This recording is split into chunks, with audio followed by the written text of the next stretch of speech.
Hi everyone, this is Jason Zach from Nathaniel School of Music. In this tutorial, we are going to work out 3 harmonic tools for the left hand to enhance your left hand versatility in terms of just being able to make your chord progression a lot more exciting, lot more refined, and also customize it based on the vocal line that is going on next to you, or maybe you are the singer. It should also hopefully help you with your productions, because in the recording or the arrangement environment, if you have a chord progression and there are so many instruments, why should all these instruments play the same chord the same way? You can use inversions, yes, but in the top register, you tend to not play too much if there's a singer.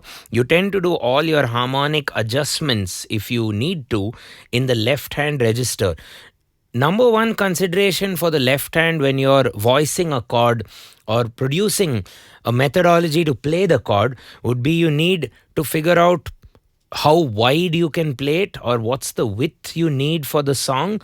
And more often than not, you cannot play a chord in this closed shape that we normally play in the right hand. You just cannot. So a standard thing that musicians that I know and teach also will do, they'll play their root and they'll play their octave, and you play a fifth in the middle and you get by, and in your right hand you produce the melody.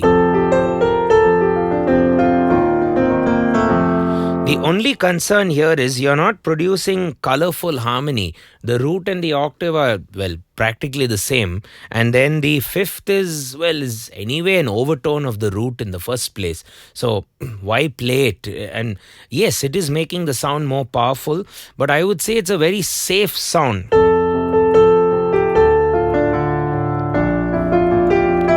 It's also easy on the fingers, which is probably why a lot of people gravitate towards it. So in this lesson, I'm going to give you 3 different perspectives. So stick around till the very end, get your keyboards out, play it along with me. And for this lesson, we'll stick to one key, F, the key of F. So we'll build everything on F. It could be major, it could be minor, Dorian, Mixolydian. Well, even I'm not sure. So let's see as we go along. Okay, there are 3 techniques, 3 approaches. You'll find a lot of them written in my handwritten notes. You'll find that on Patreon. And if you've just stumbled upon this lesson and you don't know where to go from here after this one, you should definitely check out our exclusive free tutorial website, which will contain, it's a repository of every single YouTube lesson that we've done. So you should definitely check it out to organize your learning. Number 1, you can just literally press the chord inversion category and only learn that. Number 2, you just want to do bass lines, left hand workouts, just press that filter or that chapter or that category. Number 3, if you feel, you can just search for a video like beginner or hand independence or ear training, intervals, whatever it might be. Yeah, you just use the search bar. YouTube is a bit limited that way, because when you search, you're going to find everything, right? So if you like our content, do consider giving the free tutorials website a go. And on that website, if you'd like to do other things, if you'd like to build a semester at the school, you can always consider reaching out to one of our course advisors and filling up a form and so on and so forth. And before we get started, it'll be nice if you can consider hitting that subscribe bell and also hit the like and the hype button for regular notifications. Let's get cracking. So technique number 1 will spread the chord out, but rather than play or associate or just play the same note upstairs, we'll build a chord using 2 perfect fifths. Now this is what I like about it. It becomes a very open-ended sound, so it works with a lot of environment. So you can have your guitarist playing a major chord or a minor chord, and this voicing in the left hand will work completely fine with it, and it adds color to that chord. The 5th chord also works with both a minor or a major, but is not adding that much color. So check this out. You take a perfect 5th and another perfect 5th, and you get a nice 9th, open 9th sound. Can arpeggiate it, it works. Can play it together, it also works. And see how low I'm playing. However, if you have to play a black note 9th chord, and if the next resultant 9th is a white note, it's very tough for at least me to actually get that going, I don't, maybe some of you can, but if you can't, you'll have to break up the chord either with a broken or with an arpeggio. Things like this. So if you go back to the F ninth chord, you can make it an F major add 9 by just adding an A. There we go. Or you can make it an F minor add 9 by just adding an A flat. This is a very usable voicing. You can even do that with one hand by crossing over. Or major.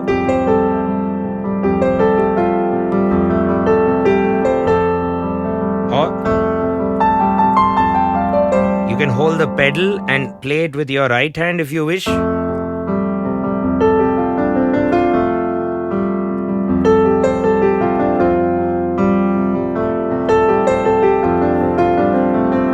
make it minor.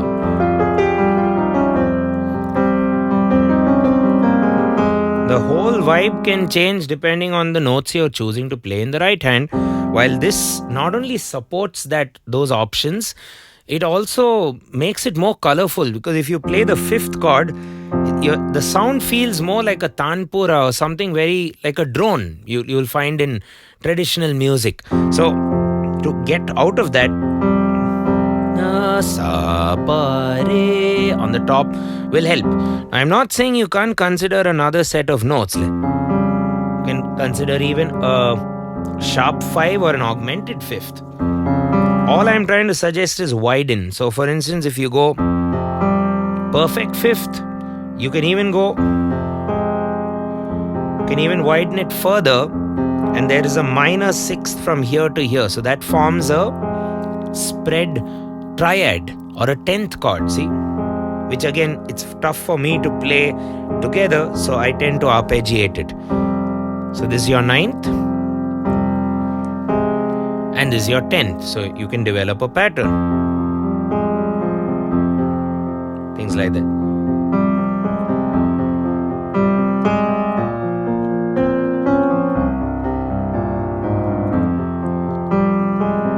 Like that. So we'll stick with 9s for now, and I have an exercise for you which you could play along with me. So we'll do F 9th and then E flat add 9. So you're just going F and then you're going down 2 steps, and the pattern would be first half for F, 1 E and a 2 E and a 1 E, and you can even do 1 E and a 2 E and a 3.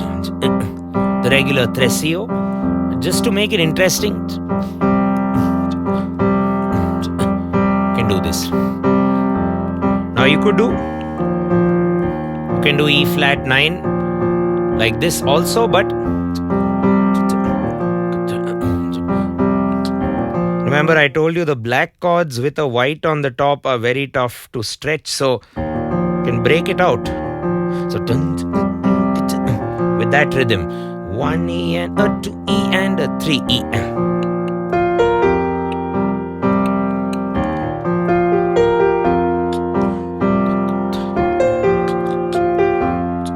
And as I said, you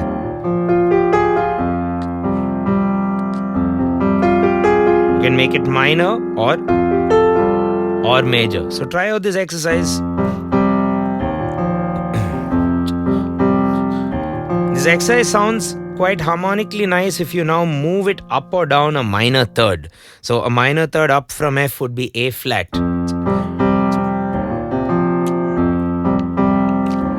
And then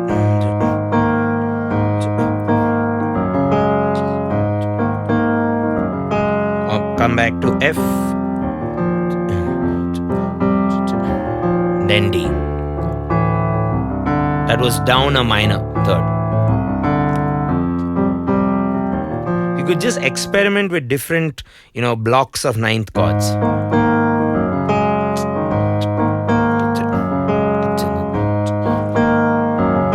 Back to.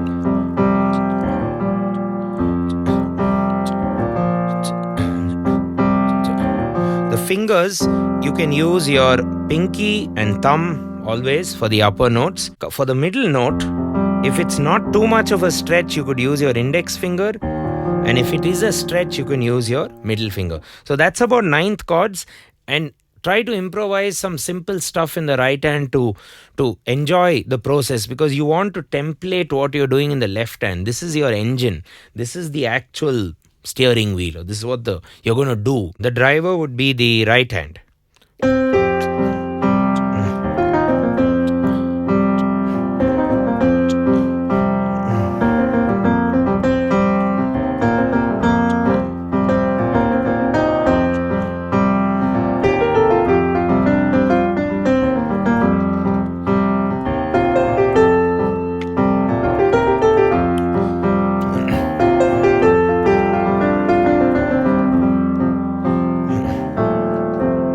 Or even minor. It kind of works for both.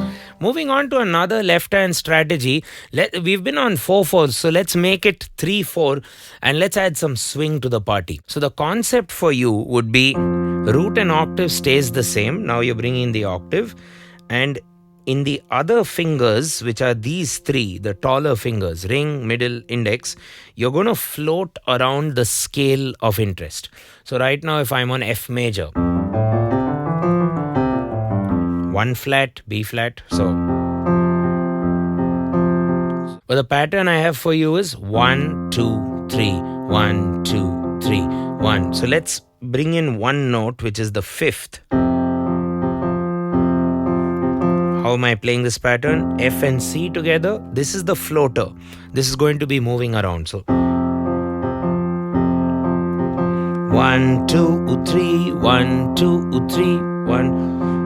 So think on the lines of F major. We want to play that. Play F major or explore F major with the middle note.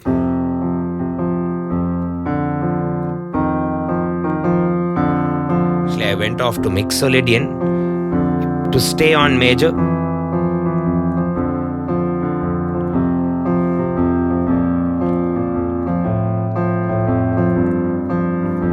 It's a very melodic bass line, or a melodic chord progression.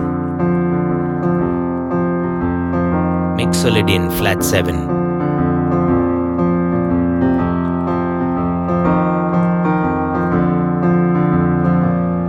And if you have a bass player in the band, the bass player can explore around this.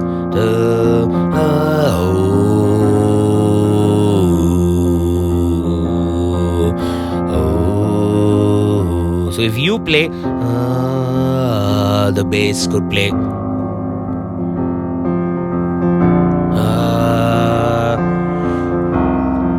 C. Basically a lower third from what you are playing. So let me take that. Yeah. A flat, B flat, C minor, E flat.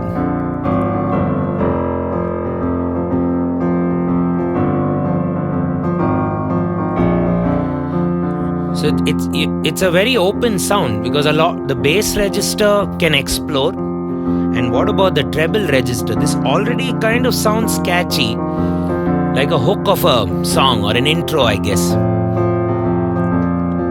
But this is not the melody yet. The melody can come from the right hand, the free hand.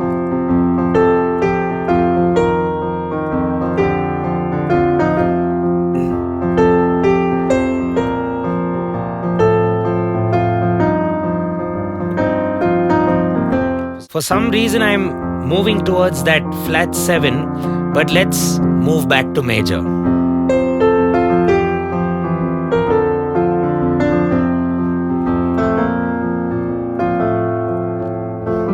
Harmonize the right hand with the left hand now, by playing a third major.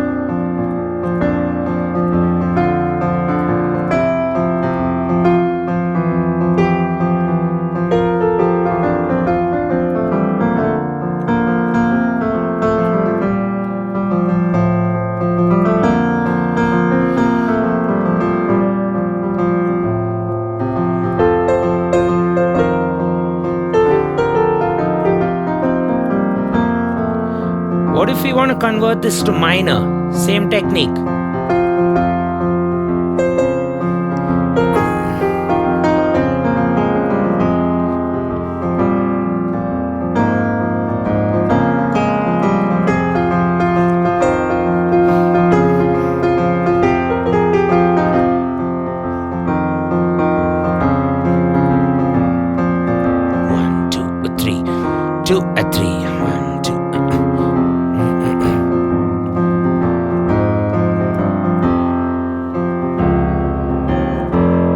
Okay, so you can either play minor. What about harmonic minor?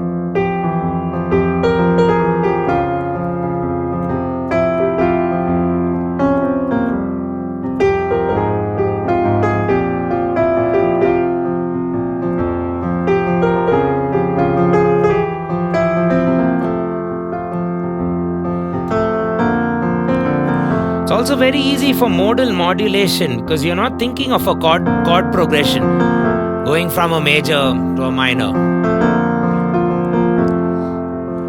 or a mixo flat 6.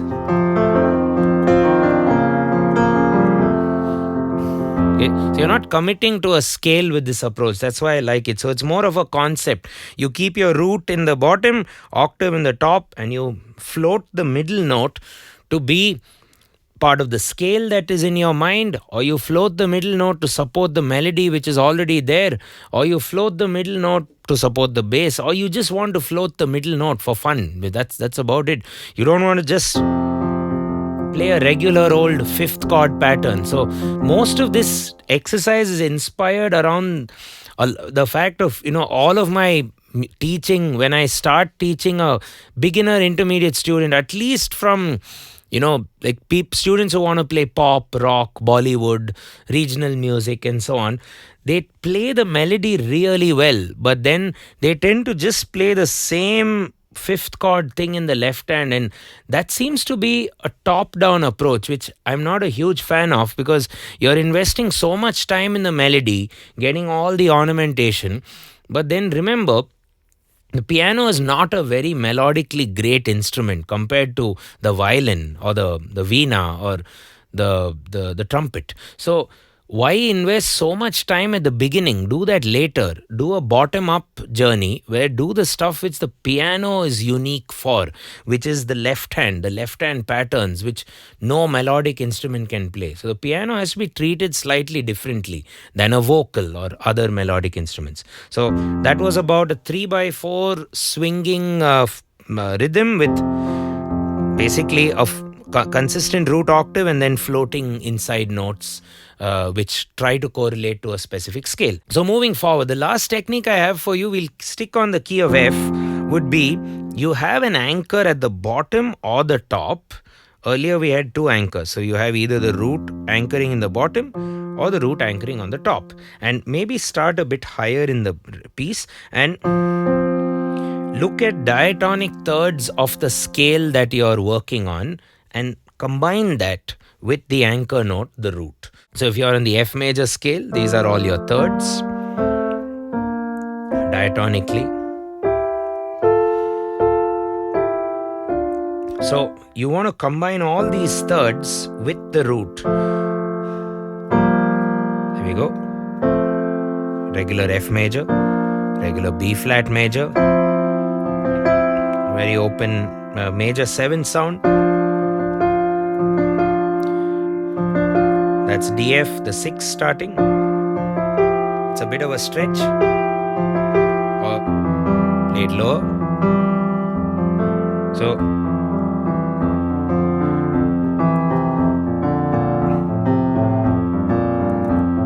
okay, and kind of move around.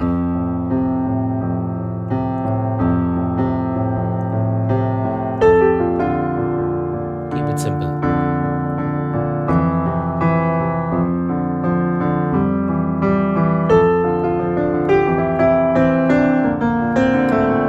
I didn't really prepare a pattern for this because you can explore.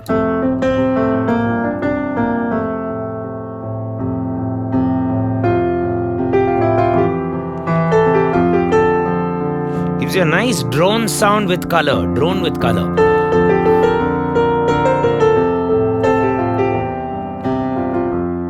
A very nice folk sound.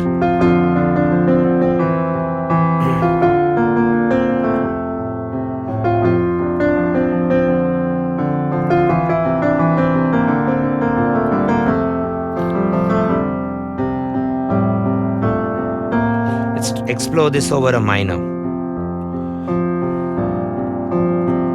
You can also try and play the anchor on the top. Let's explore that.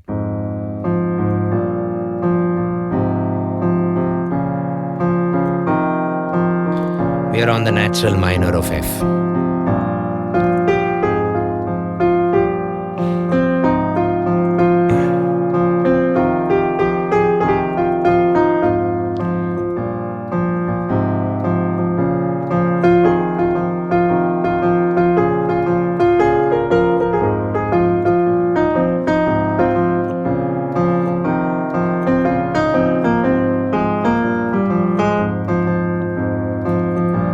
Or float from the bottom.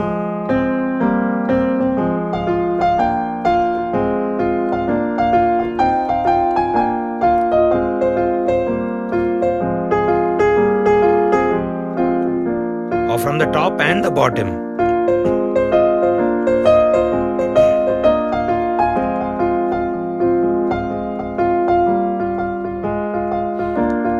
And thirds will always form harmony. When you combine the thirds with a static note, the pivot note, you start exploring a lot of other harmonic options. So we've done a lesson in recent times using chord voicing techniques built from just the fifth chord. We've also done a lot of lessons on thirds and even hearing these intervals to train your ear. So a very important thing would be to become a member of our free tutorials website. It's completely free, where you can access all our lessons in one place by a simple search for the video title, description, or the topic or chapter, whatever it might be. And yeah, let us know what you think in the comments. Also, consider getting my handwritten notes on Patreon.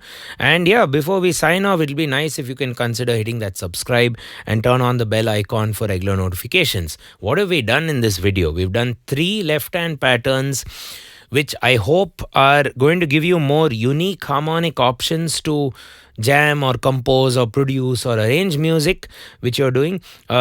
Get a bit out of the 2 kind of mindsets where everyone plays chords with just triads, So motivation is to get out of that and think harmonically, but think different. Think about what are my other harmonic options, because chords are just subsets of what you can do with the field of harmony.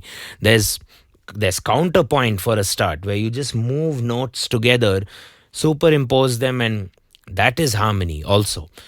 So think out of the box a bit, hopefully, with these 3 techniques. Also, it'll help you build your independence, because I've given you a lot of rhythmic options to support the right hand with whatever you're doing there. And also there's a lot of freedom, I hope, with these techniques, because like I said, with all of the patterns I've given you so far, you can adapt it to any scale or mode.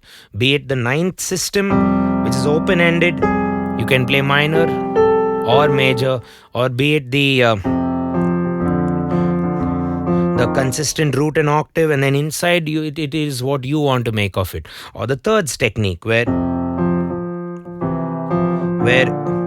it's based completely on the scale of interest that you're currently in. There we go. Thanks a ton for watching the video, and I will catch you in the next one. Cheers.